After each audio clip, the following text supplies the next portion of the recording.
Beberapa waktu lalu pasukan Rusia menggempur kota Mariupol, Ukraina. Tembakan terus diluncurkan hingga membuat suasana di kota tersebut mencekam. Dalam serangan itu setidaknya ada 160.000 warga sipil yang masih terjebak. Dalam video yang beredar, tentara Rusia terus menembak sejumlah fasilitas dan bangunan menggunakan BTR-82A. Tank tersebut berulang kali melepaskan tembakan di pusat kota. Kota yang sebelumnya sudah luluh lantang kini semakin terlihat mencekam. Serangan itu membuat kota Mariupol berada di ambang bencana kemanusiaan dan harus dievakuasi sepenuhnya.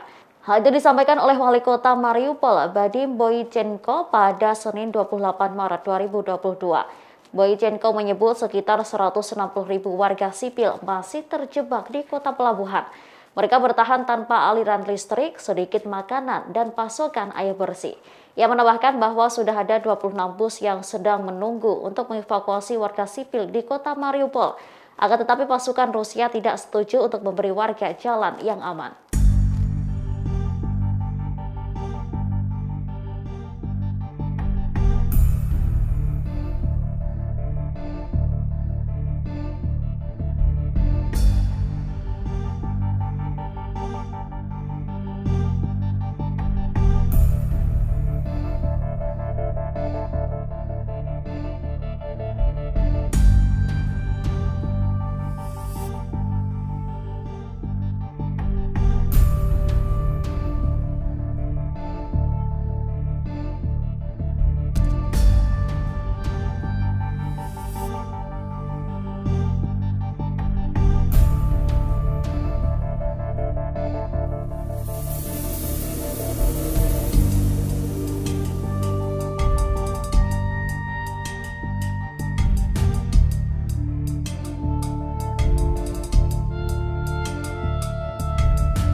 Demikian informasi kali ini, nantikan informasi terbaru lainnya di kanal YouTube Tribun News.